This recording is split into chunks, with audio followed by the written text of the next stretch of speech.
정관용의 시사본부.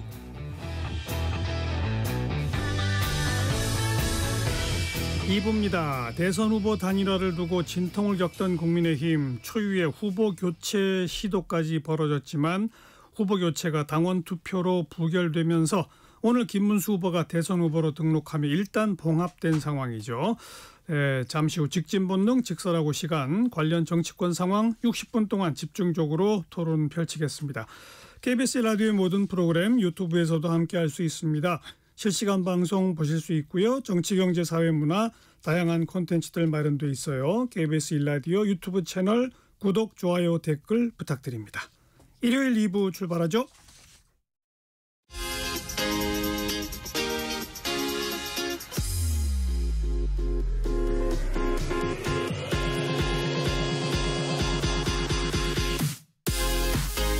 대한민국 시사의 중심.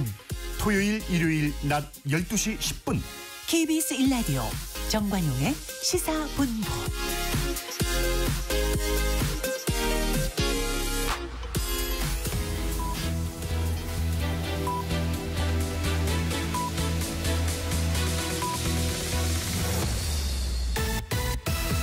직진 본능 직설하고 고고고. 뒤돌아보지 않습니다. 정관용의 시사본부. 말 돌리지 않습니다. 할 말은 합니다. 직진본능 직설하고 용인대학교 최창렬 교수, 대통령 리더십 연구원 최진 원장 두 분 오늘도 나오셨습니다. 어서 오세요. 네, 안녕하세요. 안녕하십니까. 자, 금주의 뜬 인물, 진 인물부터 정리해 볼까요? 최창렬 교수, 뜬 인물. 일단 뭐 국민의힘의 후보로 확정된 등록도 했습니다만 김문수 후보입니다.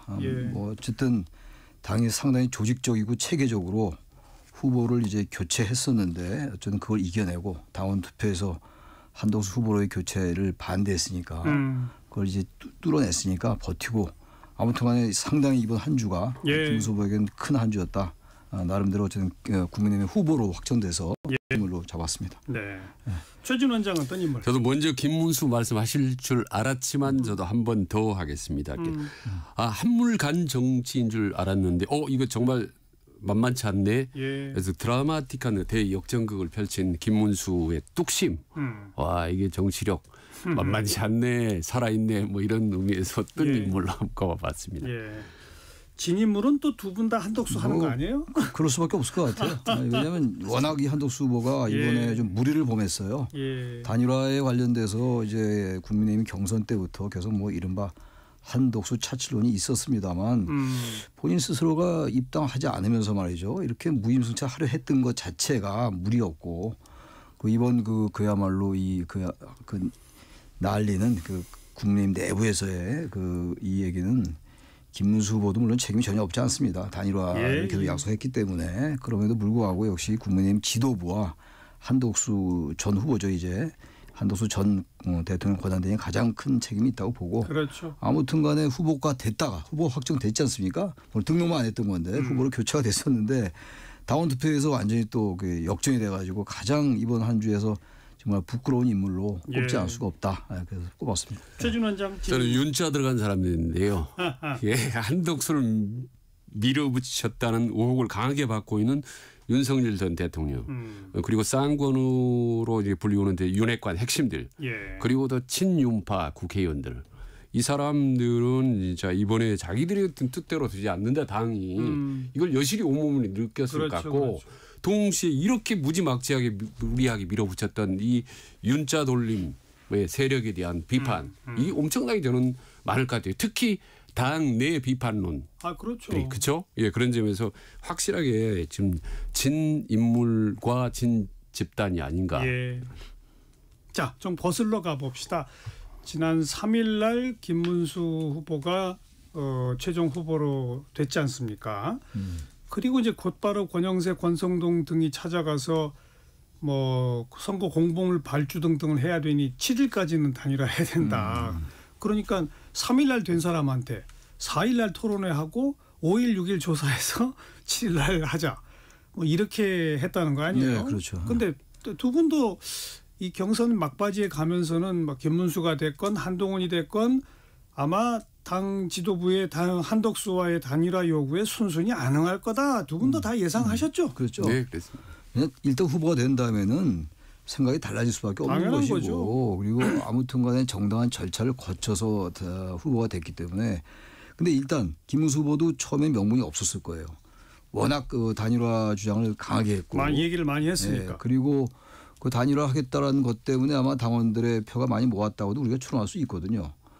그런데 무조건 단일화를 버티기 하는 것도 힘들 거라고 생각했는데 거기에 명분을 준 게 국민의힘 지도부였어요. 네. 지금 말씀처럼 바로 되자마자 여러 가지 일을 대면서 토론회 하자 그리고 단일화 여론조사 하자 이렇게 되니까 네. 당연히 김문수 후보로서는 이건 후보에 대한 얘기가 아니다.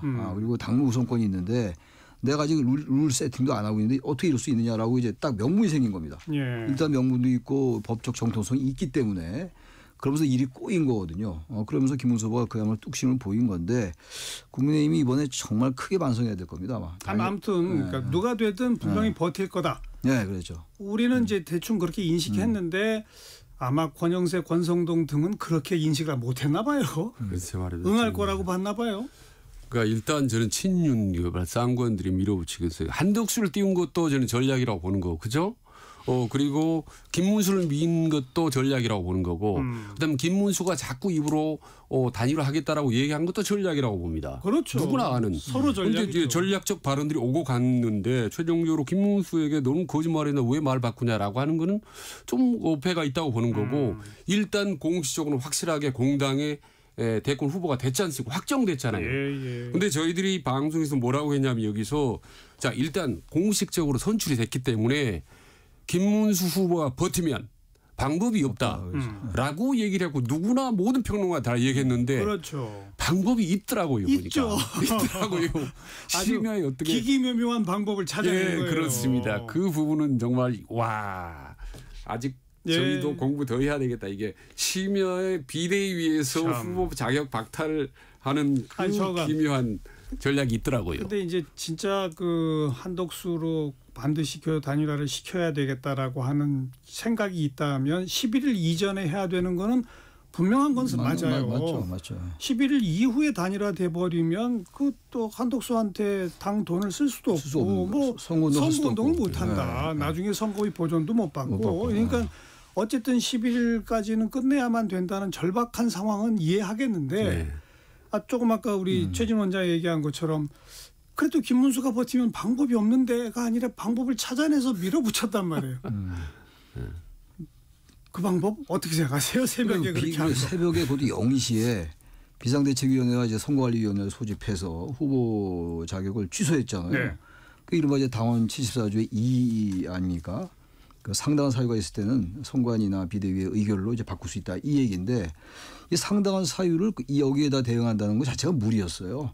다른 방법을 통해서 단일화 쪽으로 갔어야 되는 건데 이걸 아주 강압적이고 아주 밀어붙이기식으로 했다라는 거예요. 그러니까 그러다 보니까 11일 이전에 단일화하겠다라는 건 생각이 분명히 있었어요.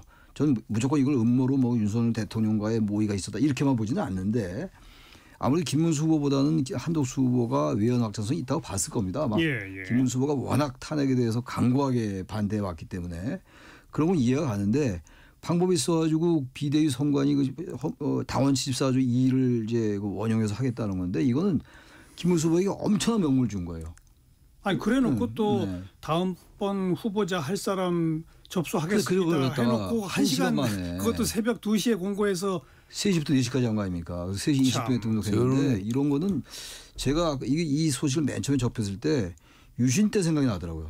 정말. 그리고 52년도에 저는 태어나지 않았습니다만 1952년도에 발췌개헌 때 전쟁 중에 그때 이승만 정권이 이렇게 했겠구나. 그때하고 그건 쿠데타들에 관련된 거니까 이것과 대비를 꼭 시킬 건 아닙니다만 그 생각이 떠올랐어요. 분명히. 근데 이렇게 이제 무리수, 뭐 후유증, 후폭풍 다 감수하고 친윤이 세게 정말 이렇게까지 무지막지하게 밀어붙인 이유는 저는 자꾸 헛것이 좀 보인다고 봐요. 저는 친윤계 핵심들이 뭐냐면 당장 지금 올해 6월 3일 조기 대선 결과가 보이는 게 아니라 내년 6월 1일 지방선거가 보이는 거예요.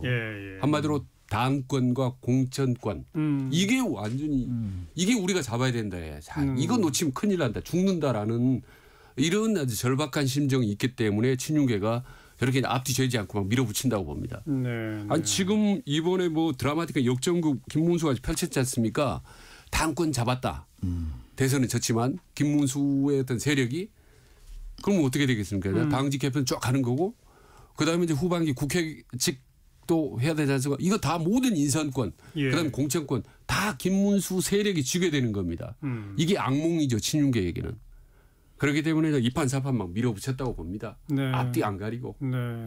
그러니까 그 이후에는 없어요. 친윤 세력이 아무튼 한덕수 이제 후보를 옹립해서 자신들의 그 향후 그러니까 선거 이후에 대선 이후에 어떤 그 당내 원내대표가 됐건 당권이 됐건 윤석열 대통령과의 모종에 그게 암묵적이든 적극적이든 좀 있었다고 봐요. 그렇게 보는 게 함정일 겁니다. 그렇지만 이렇게까지 할 이유가 없죠. 그런데 그게 오판인 거죠. 당연히 오판이죠. 그렇게 무리수를 두어서 당권을 유지할 수 있다고 생각한 게 착각인 거죠. 그만큼 아직도 당장 전당원 투표에서 드러났잖아요.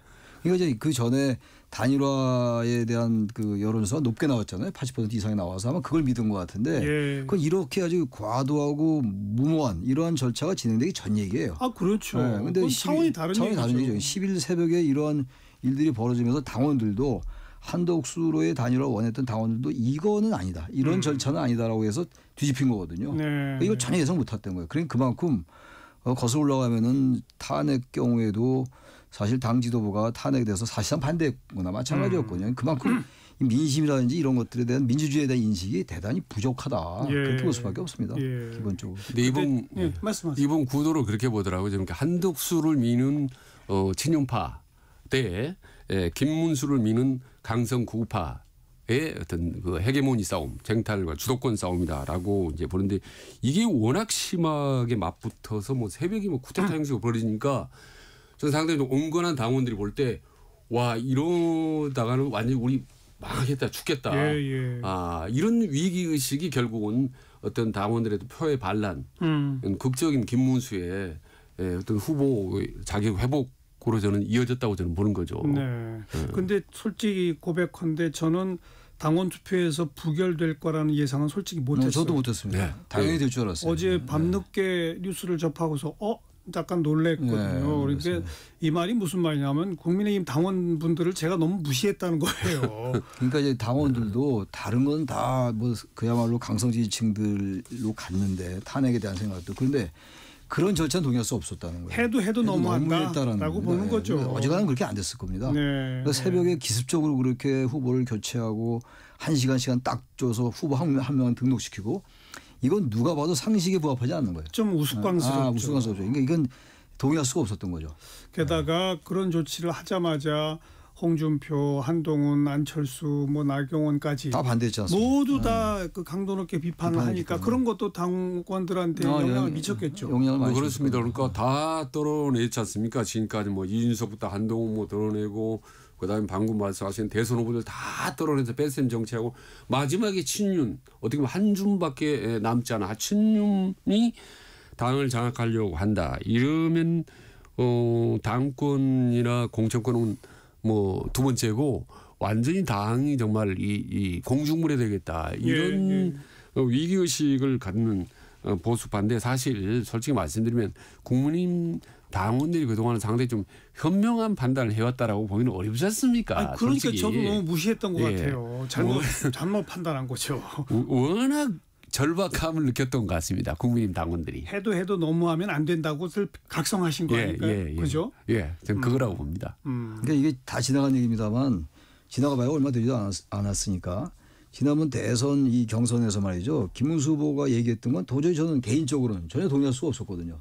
그런데도 결국 이제 결선 투표에서 이겼잖아요. 이겼죠. 그러니까 그만큼 국민의힘이 대단히 극우적이에요. 사실 성향 자체가. 그러니까 말이에요. 아니 우리 이 시간에 많이 얘기했지만 논리적으로만 따지면 한동훈 후보가 되는 게 표의 확장성이 훨씬 더 크다. 낫죠. 모두 다 그렇게 동의함에도 불구하고 국민의힘 당원 또 지지층은 그렇게 했잖아요. 김문수 후보가 굉장히 당원 투표에서 압도적이었잖아요. 여론조사는 별로 못 이겼는데 그래서 그만큼 국민의힘의 당원들도 강성 극렬 지지자긴 한데 이번 이상은 도저히 갈 수 없다 이렇게 된 거예요. 그러니까 상식이라는 게 남아 있는 거죠. 당원 여러분들께서만. 그런데 이제 한 가지 좀 우려스러운 부분이 있어요. 일단 김문수 후보가 됨으로써 뭐 상식이 되더라고 정상이 되더라고 그건 맞지만은 과연 빅텐트가 제대로 이루어질까?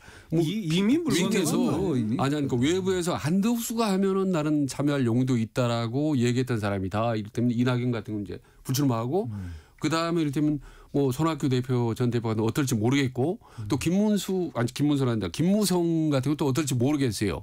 한덕수가 하면 함께 하겠다는 사람들 이런 그룹들이 있었죠. 김문수가 후보가 됐고 물론 한덕수는 일단 돕는 모양새는 갖출 것입니다만은 과연 그 범보수 빅텐트가 이루어질지 저는 이건 거의 좀 가능성이 적어졌고 더더군다나 뭐 중도 빅텐트는 이미 진즉 나오는데 그나마 지금 범보수 빅텐트가 가능할까? 근데 지금 이름 언급하신 것들만 놓고 보면 김무성 전 의원이야 어차피 같은 당 세력인 거고 네.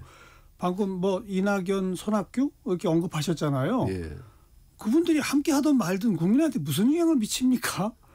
거의 영향이 없잖아요. 그리고 이 개헌연대 자체가 이번 대선에 큰 영향력 자체가 없어요. 그 자체가. 그분들의 영향력 여부를 떠나서 개헌을 가지고 자꾸 얘기하는 게 물론 개헌에 대한 국민적 공감대는 확실히 있습니다. 이번 선거 국면이라는 게 그 개헌을 얘기할 수 있는 공간이 아니거든요. 기본적으로. 그래서 되게 어렵습니다. 저는 승패와는 상관없이 그래도 완전히 그 보수 우익 뭐 이렇게 꼴통 뭐 이런 극한 표현쓰는 이 정도로까지 간 극성 보수층이 중심이 된 국민의힘 이런 이미지를 좀 많이 탈피할 수 있고 예, 저는 상당히 그게 그 외연 확장으로 시너지 효과가 날 수도 있었다고 저는 봅니다. 상당히 그렇지 않습니까? 그때 한덕수 때 김문수 후보보다는 전 한덕수 후보가 아무래도 외연 확장성이 예, 그런 부분이 좀 있었죠. 그런데 이제 그 후보가 되는 과정이 비정상적이기 그렇죠. 때문에 우리는 아니라고 했는데 과연 말하자면 한덕수가 후보가 됐으면은 본인이 할 수 있는 여러 가지 장점들 이런 효과를 과연 김문수에 갖다 줄지 이거는 솔직히 되게 의문인 그러니까 아니겠습니까? 지금 선대위원장 제안했는데 뭐 실무적으로 논의해 보자라고 일단 바로 응답은 안 했잖아요. 즉답을 네. 피했죠. 그런데 구도상으로는 그렇다고 선대위원장 거절하기도 어려운 거 아니에요? 본인이 돈다고 그랬기 때문에 그냥 할 수밖에 없는 거 아닌가요? 한독수, 나독수, 뭐 홍독수 다 얘기했잖아요. 그러니까 거부할 수 있는 명분이 없어요 지금.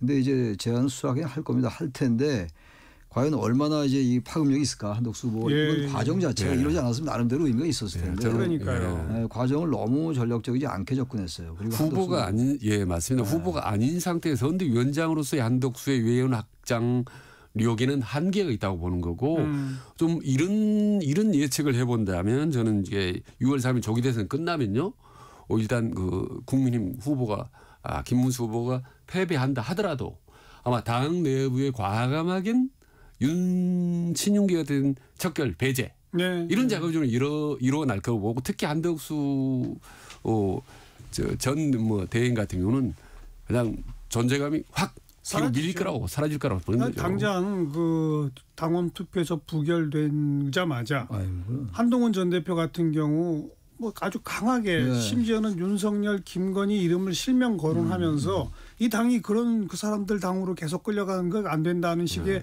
명확한 어떤 노선을 밝히잖아요. 그 얘기는 뭐야겠어요?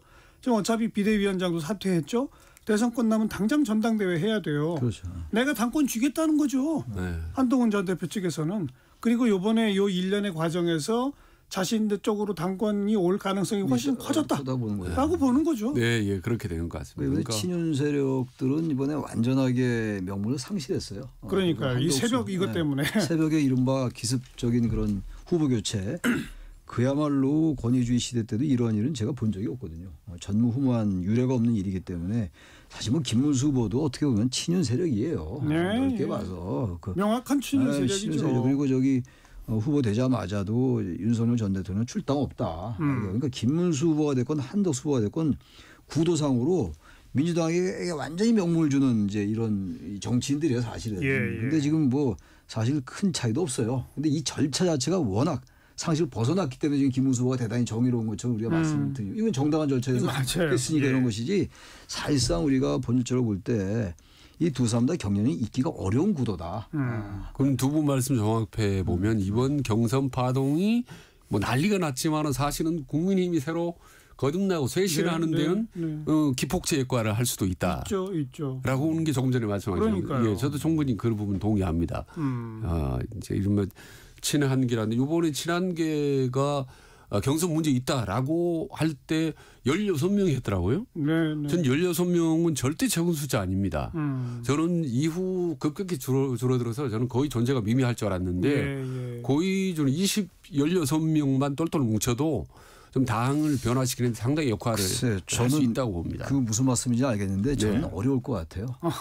국민의힘은요. 이게 속된 말로 고쳐 쓰기 어려운 것 같아요. 좀 그렇게 봅니다. 한동훈계가 아무리 16명이 뭐 적은 숫자 아닌데 그렇게 해도 이 정당의 면면이 흐르는 그 DNA가 이게 지금 완전히 뭐 민주개혁적인 보수를 가기 어렵다.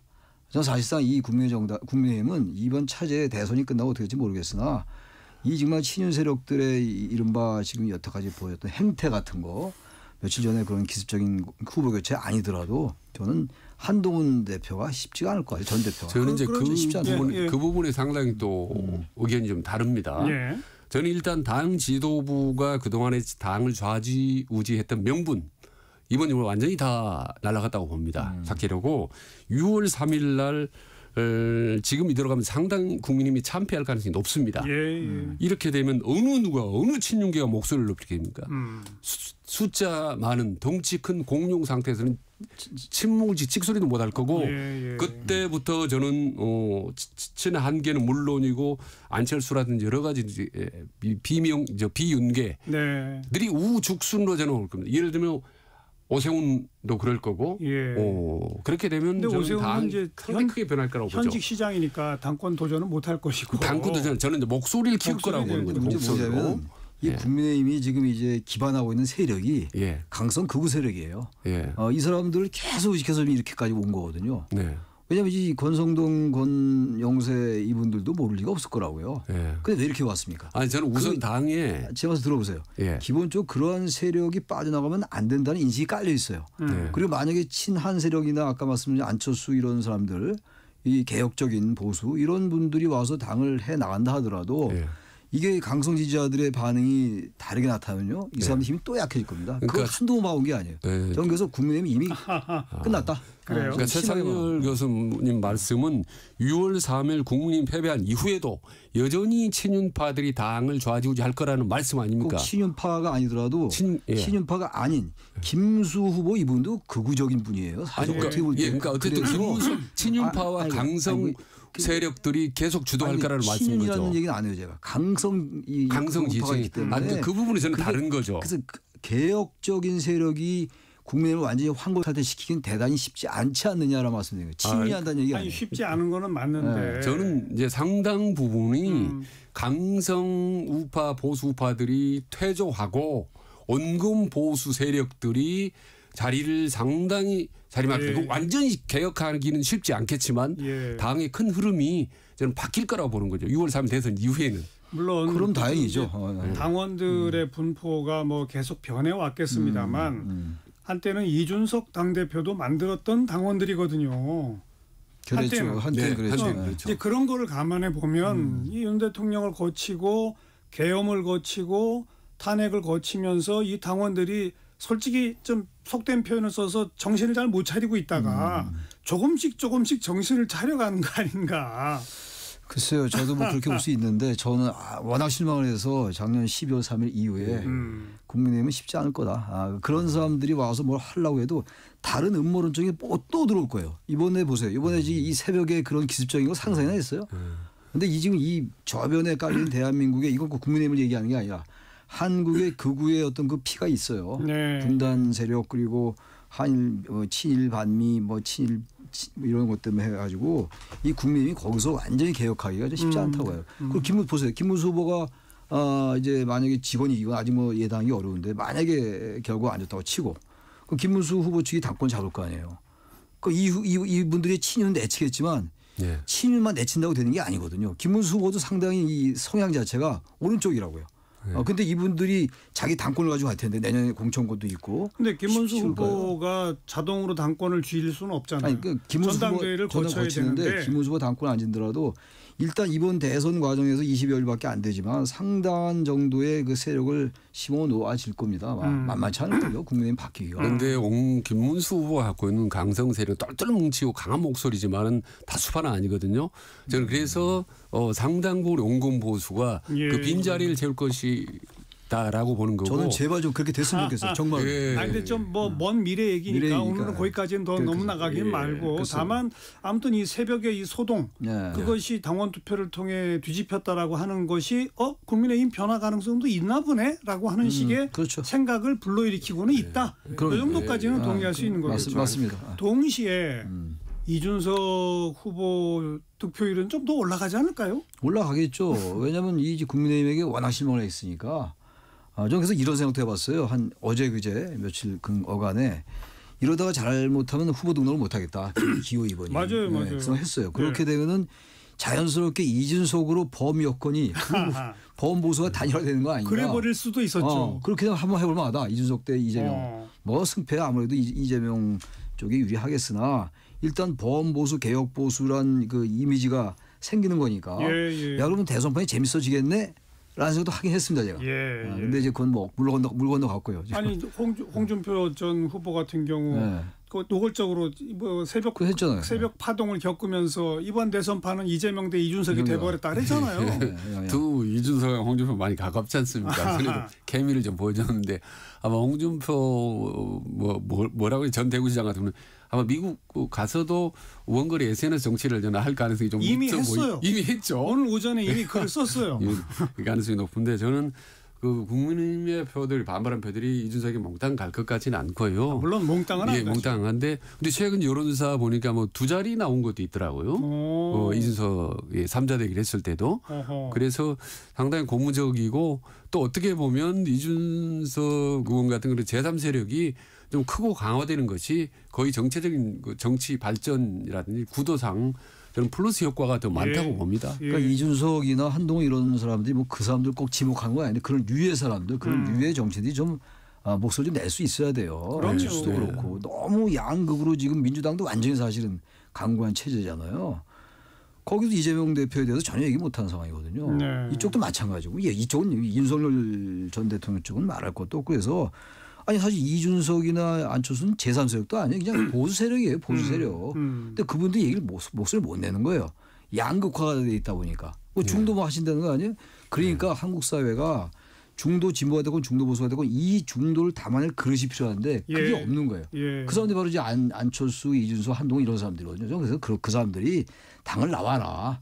당 나와서 새롭게 당을 창조하고 이렇게 가야지. 그들이 나와서 새 당 만들려면 사실은 또 선거제도가 안 바뀌면 못 나와요. 안 나오죠. 그러니까 그런 선거제도 좀 바꿔주고 이래야지 이 정치 지형이 바뀌지. 이렇게 가지고요. 그 사람들이 그 그릇 내에서 이 얘기를 할 수 있는 공간이 안 됩니다. 저는 그렇게 봐요.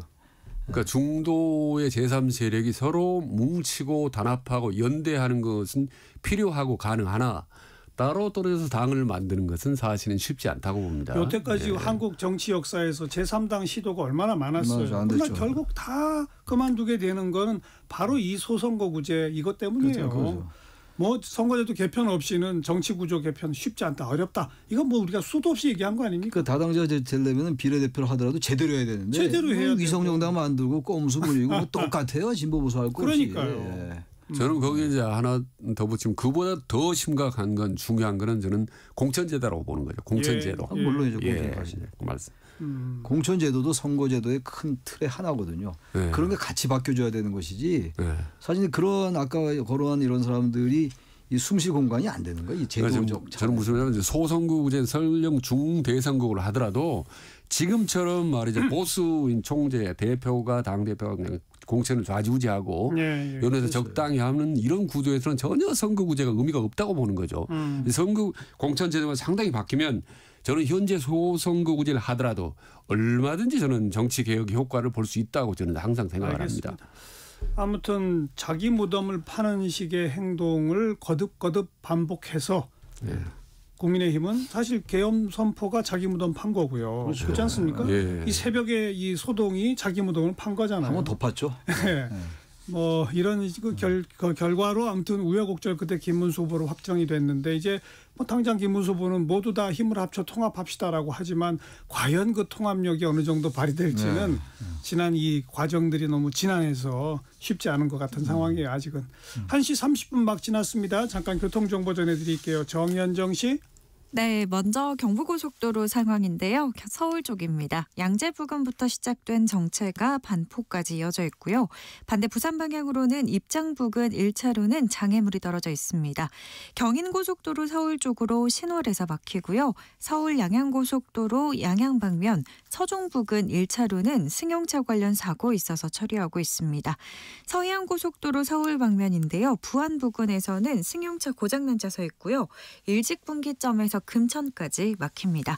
제2경인고속도로 인천 쪽으로 남동 부근에서 정체고요. 서울 시내 상황은 강변북로 일산 쪽인데요. 원효대교에서 마포대교 사이 1차로는 작업을 하고 있습니다.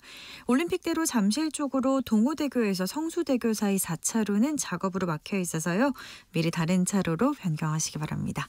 KBS 교통정보센터였습니다.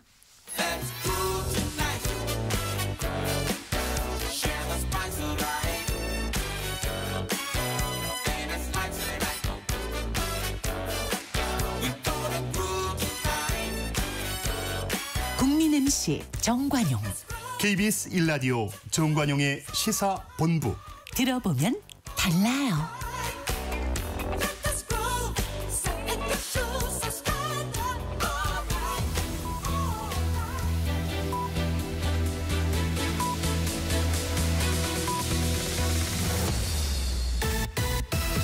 직진 본능, 직설하고 고고고. 뒤돌아보지 않습니다. 정관용의 시사본부. 매주 일요일 2부 직진본능 직설하고 용인대학교 최창렬 교수, 대통령 리더십 연구원 최진 원장과 함께합니다.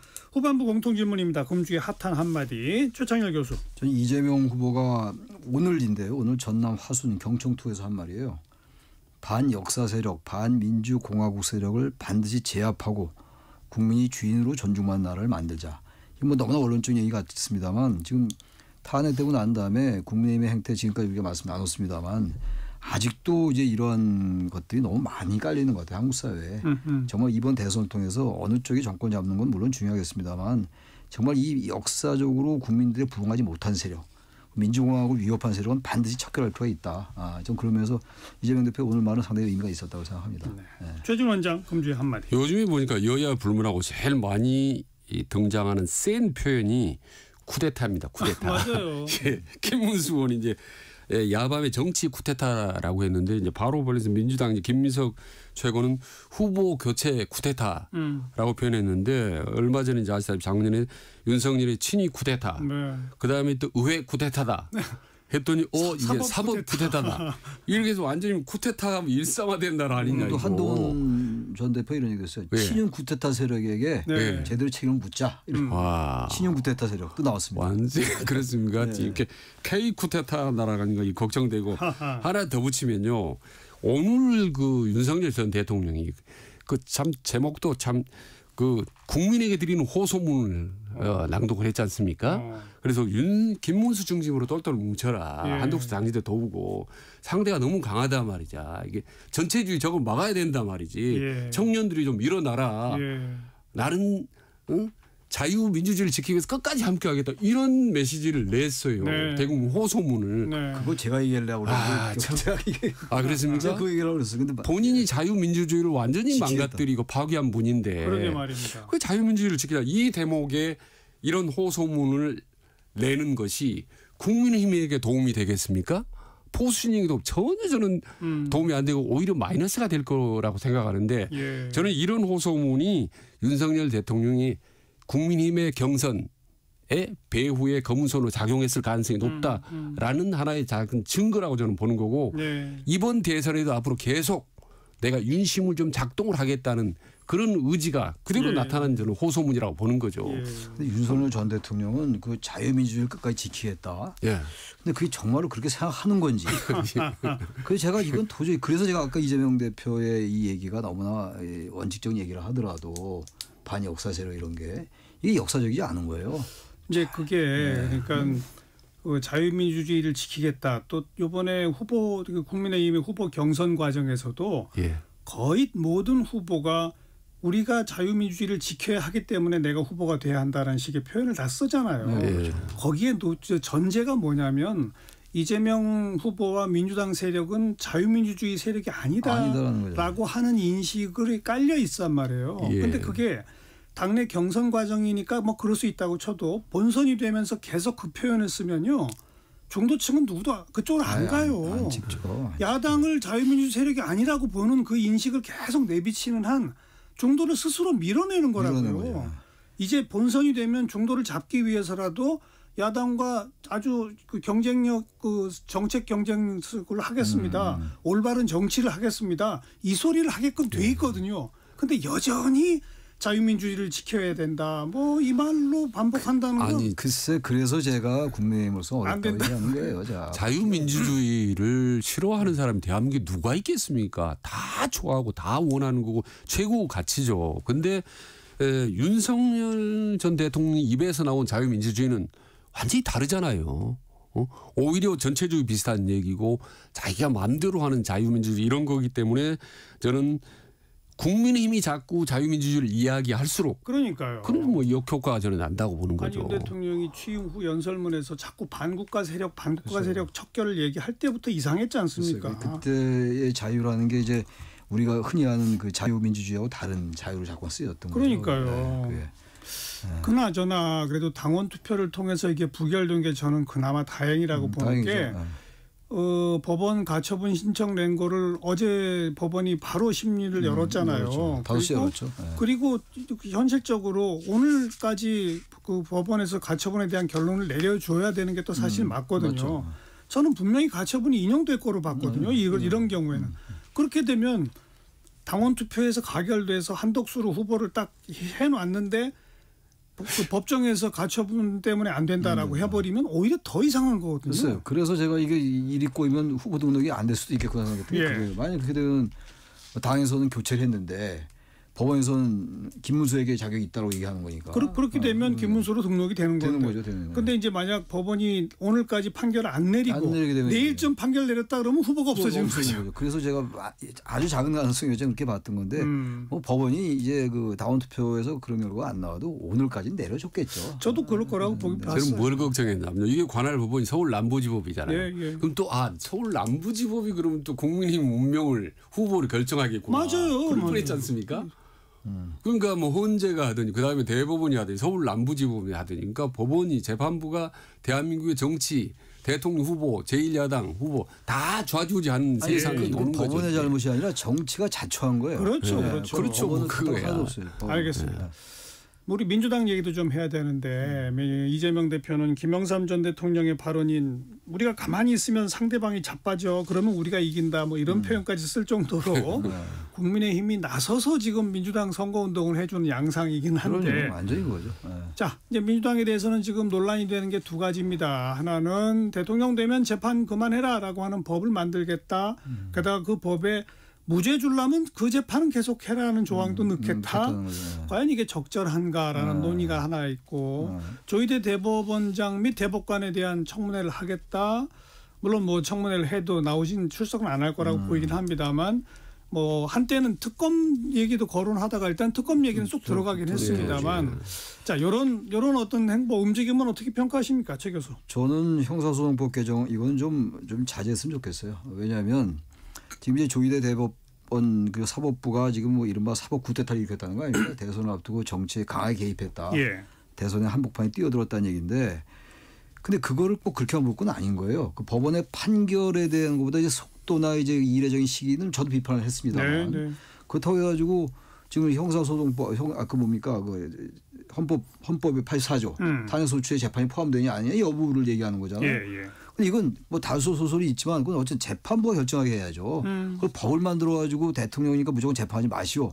이건요 과한 겁니다. 근데 이건 이렇게 할 이유도 없어요. 지금 선거 구도가 아주 완전히 이제 박빙이 돼가지고 정말 뭐 비판을 받더라도 힘을 보여줘야 된다 이렇게 하는 게 맞는데 그렇지도 않잖아요 현실적으로. 선거 구도 자체가 우위에 있는데 굳이 이렇게 해서 밀어붙일 이유가 있을까? 저 여기서 비판이 또 하나 조희대 대법관의 대법원장에 대한 청문회도 마찬가지예요. 대법원 나름대로 우리가 그 판결을 비판할 수 있습니다.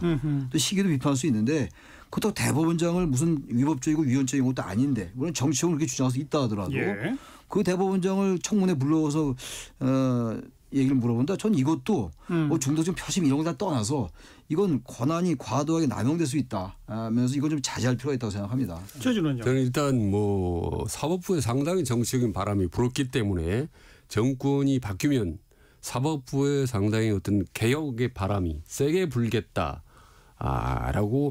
얘기할 수 있고 그리고 사법부가 야 우리 사법부는 독립이고 공정성을 보장해라라고 정치권을 향해 외칠 수 있는 그런 자신이 있는가라는 부분이 상당히 의문이 갖습니다. 그럼에도 불구하고 지금 대선이 30일도 채 남지 않았고 민주당이 승리할 가능성이 매우 높은 상태에서 이런 문제를 지금은 밖으로 언급할 실익이 전혀 없다라는 거죠. 괜히 불필요하게 이걸 갖고 지금 이 중요한 시기 방송에서 KBS에서 이런 얘기를 할 필요가 없는 거예요. 사실. 그렇지 않습니까? 이거는 완전히 후순위다. 더 선순위로 이야기할 것들이 더 많기 때문에 저는 정말 민주당이나 이재명 대표 강력하게 공고라고 좀 오늘 이후로 이런 논의 자체 아니 무익하고 도움이 안 되는 얘기 하지 마라. 누구에게 도움이 되는가 지금. 이게 그러니까 표심에도 도움이 안 될 뿐더러 그리고 당위적으로 봐도 이건 조금 자제할 필요가 있어요. 대선 이후에 얼마든지 논할 수 있는 건데 이걸 대선 지금 국민의힘이 대단히 약한 위치에서 이런 상황에서 이걸 밀어붙이는 것 같이 비춰서 이건 하나도 도움이 안 돼요. 명분도 시집도 없다. 논리적으로만 봤을 때도 이 선거법을 재판 안 하도록 법을 바꾼다고 하는 거는 이게 헌법 84조 때문이잖아요. 그렇죠. 대통령은 재직 중에 소추되지 아니한다를 재판도 안 한다는 걸로 해석할 건지 말 건지에 대한 것을 법률로 만들어 보자는 거잖아요. 그런데 그 법률로 이걸 만들더라도 헌법 84조를 어떻게 해석하느냐를 놓고 그 법을 개정한 것에 대해서 상대당 측에서 헌법재판소에 가져갈 수 있거든요. 당연히 가져가겠죠. 헌법소원하고. 그리고 뭐 이 법이 없어서 만약에 대통령이 됐는데 재판을 하려고 하면 그걸 또 헌법재판소에 가져가면 되는 거잖아요. 재판을 안 하려고 하면 그냥 관두면 되는 거고. 그래서 결과적으로는 헌법재판소가 가릴 문제를 뭐하러 굳이 법을 만들어서 이렇게 하느냐라는 논리적인 문제가 하나 있고요. 또 하나는 그 무죄로 재판할 거면 계속해라. 이 조항에 대해서는 어제 우리 그 송영원 변호사가 아주 좋은 지적을 하던데 그렇게 되면 그 법을 딱 만들어 놓으면 대통령이 됐어요. 그다음 재판을 해요. 그러면 무죄잖아요. 그렇죠. 재판을 안 하면 유죄라고 하는 걸 이미 보여준 거 아니냐. 그건 논리적으로 말이 또 안 되죠. 말이 안 되는 얘기예요. 지금 조금 이건 이재명 후보가 이런 부분을 좀 자제시킬 필요가 있다고 저는 생각해요. 그렇죠. 너무 지금 주위 참모들이 그냥 밀어붙이자. 특히 사법부가 이번에 유죄 취지 환송도 빨리 하고 뭐 고등법원 날짜도 빨리 지정되고 이랬기 때문에 그냥 사법부를 길들이자 뭐 이런 생각이 좀 있는 것 같은데. 그런데 이미 재판도 밀어놨잖아요. 밀어난 상태로만 사법부도 자제를 한 거예요. 이쪽도 자제해야죠. 그러니까 만약 사법부가 계속 밀어붙였다면 이게 오케이 좋은데 이미 이쪽은 그런 잘못이라기보다 어쨌든 나름대로 국민들의 여론도 인식을 하고 이거 너무 과도했다. 그래서 일단 미룬 거예요. 이쪽도 나름대로 후퇴할 줄 알아야죠. 요 며칠은 솔직히 얘기를 안 하더라고요. 요새 조금 이제 자제하는 것 같겠는데. 게다가 국민의힘이 자꾸 저러니까 조용히 있더라고요. 민주당이. 지금 굳이 나설 필요가 없는 거예요. 그럼요. 그러니까 사법부가 아무리 잘못했다 하더라도 권력이 사법부를 손대려고 한다면 바로 이제 그런 상당히 문제 제기할 수 있고 중도층이 이탈하기 때문에 불필요해. 그리고 지금 이 논의가 뭐 가시화된다 하더라도 뭐 대선 이전에 할 수는 없는 거 아니겠습니까? 그런데 그렇죠. 뭐 때문에 왜 이런 부분에 대해서 함구를 내리지 못하는지. 추론한다면은 어쨌든 이번 대선은 압도적으로 이겨야 된다라는 생각 때문에. 그렇죠. 그래서 일단 강성 지지자들 결집하자라는 생각이 있는 것 같아요. 선거 전략적으로. 아니 이런 얘기한 사람들은 원래 강력한 주의를 주거나 경고줘야 되는 거 아닙니까? 당 내에서 말이죠. 그게 떨어지는 얘기인데. 상식인데. 근데 지금 민주당은 반대예요. 계산법이 다른 거죠. 계산법이 다른 거예요. 강력하게 밀어붙여야지 지지층이 결집한다고 생각하는 거예요. 그래야지 길도 들이고 힘을 보여줘야 된다. 그 생각이 있는 것 같아요. 제가 뭐 그쪽 분들하고 얘기 안 나눠봤지만. 그 법관 내부에서 논의 끝에 법관 대표 회의를 26일 날 하기로 결정을 내 있잖아요. 천천히 그 법관 대표 회의의 분위기를 지켜볼 필요가 있지 않습니까? 있죠. 근데 거기에 대해서도 이재명 후보도 뭐 총골 난사하면 고쳐야 된다 이런 얘기도 그런 하고. 표현을 하고. 그런 거를 왜 하는지 모르겠어요. 지금 상당한 우위에 있는데 만약에 지금 밀린 상황이라면 한번 해보자. 밀어붙이자. 뭐 전략적으로 말이죠.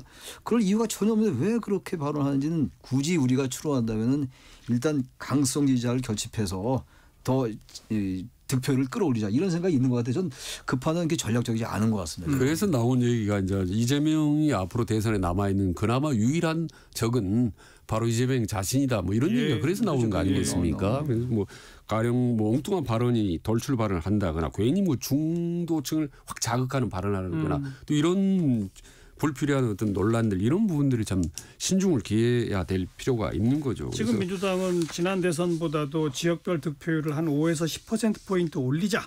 뭐 이런 걸 목표로 세웠다고 그러고 의원들한테 1,000명씩 전화해라라고 하는 거. 그다음에 각 지역구별로 대선의 이 투표율과 득표율 어떻게 변화했는지를 살펴가지고 공천에 반영한다.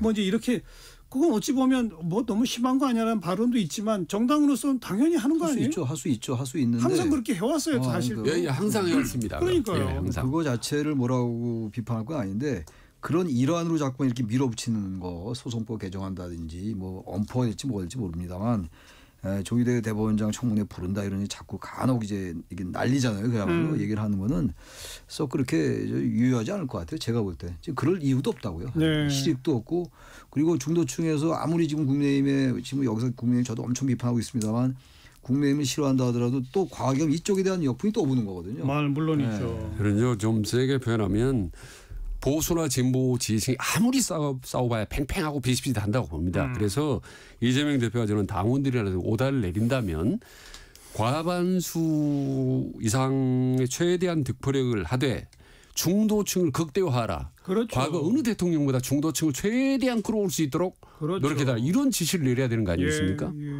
그래서 사실 뭐 하나 공지 말씀드리면 내일 제가 내일 이제 오후 2시에 사실 국회 제3세미나실에서 중도세를 가지고 이제 사실은 그게 어떻게 보면 중도의 출범시 중도의 선언문을 낭독합니다. 중도 정치에 대한? 예. 그래서 여야 의원들 똑같이 5명씩 부르고 그다음에 참석한 분들도 각 기관단체 대표들인데 한 200명 보수와 진보 똑같이 해서 선언문을 이제 낭독하려고 합니다. 왜냐하면 대선의 문제가 아니라 대선 이후가 더 문제가 있으니까. 아니, 극단 대립 시절에 이제 대선 이후에는 우리 정치가 좀 통합해야 합니다. 이 소리는 모두가 해야 돼요. 다 합니다. 해야 돼요. 해야 하고 더 해야 됩니다. 더.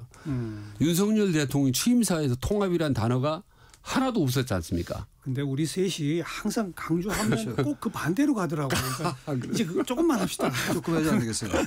그런데 그나마 그래도 이제 본선 국면이 되니까 여야 후보 누구나 할 것 없이 극한 대립 정치 안 됩니다. 이제는 통합합시다. 뭐 이런 얘기하고 우리 뭐 그 후보 경선에서도 대통령 되면 야당하고 뭐 하겠다 이런 얘기 다 하잖아요. 제발 그 약속만 지키면 돼요. 근데 뭐 안 될 겁니다. 저는 뭐 비관적으로 봐요, 솔직히. 우리 최 교수님은 너무 또 갑자기 비관으로. 왜냐하면 지금 이번에 한 걸 보니까요. 이 보수 세력이 말이 좋아서 보수인데 보수가 아니에요. 이거 완전히 지금 뭐 태극기 뭐 우리가 세력 이렇게 얘기를 합니다만. 아니 조금씩 정신 차리고 계시다니까요. 그래서 근데 그게 시간이 좀 걸릴 것 같아서 금명간에 몇 년 내에 이렇게 될 것 같지 않아 보여요. 제가 많이 실망했습니다. 국민의힘에 워낙 실망. 요건 이제 정보인데 정보인데 이제 그 민주당 쪽 이재명 주계 핵심 부분이 들어오는 게 보면 집권 이후에 이제 투 트랙으로 간다. 하나는 여기다 지금 이제 적폐청당 비단 개혁. 적으로 과감하게 내란 세력 뭐 척결 이런 거 있지 않습니까? 이건 공견하게 주장하지 않습니까? 그리고 내부는 이제 뭐든 청와대는 뭐 개편이라는 장관 이거는 과감하게 당평 식으로 간다라고 하는데 저는 그게 이제 좀 맞다고 보는 거죠, 사실은. 그렇죠. 근데 문제는 그 당평 인사나 통합 인사 이 부분은 이제 제대로 해야 되는 거죠, 훨씬. 근데 번번이 말만 하다 안 됐지 않습니까, 사실은. 이 부분이 딱 첫 저는 조각 그다음에 첫 그 청와대 참모진 보면 국민들의 인식 특히 중도층의 판단은 그냥 끝난다고 봅니다. 물론이죠. 물론이죠. 가장 중요하죠. 네. 지금 아마 그 구상하고 계실 거요. 그렇죠. 이미 다 짜여져 있지 않겠습니까? 뭐 다는 아니겠고 인수위도 없이 바로 출범하는데. 그러니까 다는 아니겠고. 다는 아니겠더라도 웬만큼은 돼 있지 않을까요?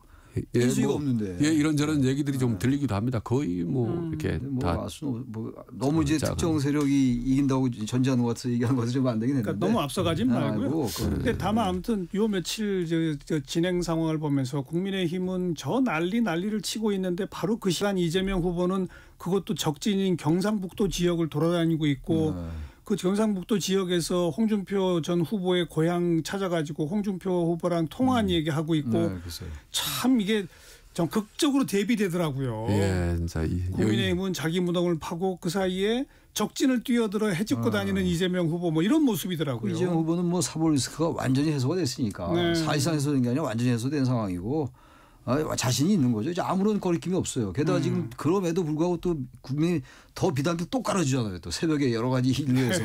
어떻게 보면 선거 때마다 보면 이제 영남 호남이 그래도 항상 보수와 진보였던 큰 텃밭인데 뭐 호남이 뭐 갈라졌다 이런 얘기인데 그 얘기는 지금 쏙 들어갔고 대구 경북 영남은 거의 뭐 통 비어 있는 형해화 뭐 없지 않습니까? 국이 뭐 홍준표가 있으면 대구 경북을 대표하면 윤석열 대통령이 많이 이제 공을 들였는데 뭐 그것도 뭐 전혀 사라져 버렸기 때문에 이제 뭐 이재명 대표가 뭐 종횡무진 뭐 여유 만만하게 뭐 대구 경북을 누비고 다니는 거죠. 뭐 적진 뭐 영남 지역도 돌아다닐 뿐 아니라 정책에 있어서도 굉장히 유연한 걸 하고 또 그 유권자들 앞에서 저는 뭐 좌우 가리지 않고 모든 사람을 다 쓸 것이다. 뭐 빨간 파로 안 가리겠다. 뭐 이런 얘기까지 다 하고 그러면서 왜 동시에 무슨 대법관 청문회니 무슨 그 재판 안 받는 법이니 이게 왜 나오느냐 이제 지금 그 얘기하는 거 아닙니까? 그러니까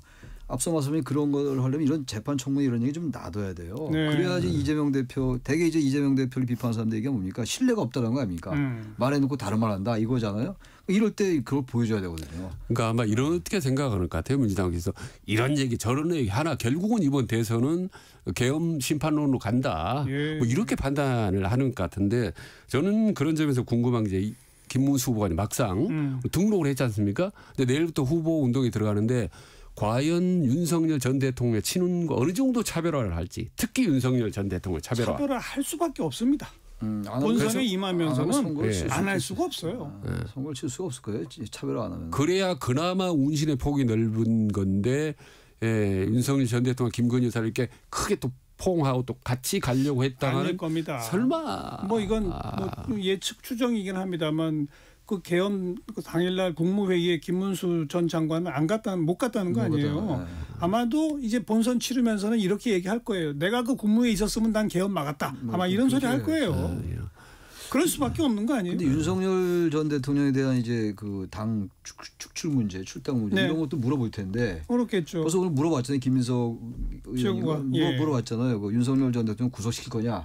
이런 식으로 계속 이제 공세를 취할 거라고요. 그렇죠. 거기서 이제 김문수 후보가 어떤 스탠스 취하느냐 굉장히 중요할 겁니다. 예, 아마 TV 토론에서는 직설적으로 많이 물어보지 않겠습니까? 거의 저는 답은 정해져 있다고 생각해요. 그렇죠. 저는 그런 점에서 한국 정치 발전 차원에서 우리 이제 보수 유권자 등 지지층들도 상당히 지금이라도 뒤늦게나마 발상에 많은 전환을 해야 될 거라고 보는 거예요. 저는. 맞아요. 예, 온건 보수 쪽으로 가야 그나마 해볼 만하다. 자. 본선 국면에서 정말 뒤늦게 정신 차리고 그런 노선으로 갈지 지켜보도록 하겠습니다. 직진본능 직설하고였습니다. 용인대학교 최창열 교수, 대통령 리더십연구원 최진 원장 두 분 수고하셨습니다. 네, 수고하셨습니다. 수고하셨습니다. 송창식, 윤형주, 김세환 세 분이 동요 메들리를 불렀네요. 우리 좀 함께 듣고요. 다음 주말 뵙죠. 안녕히 계세요.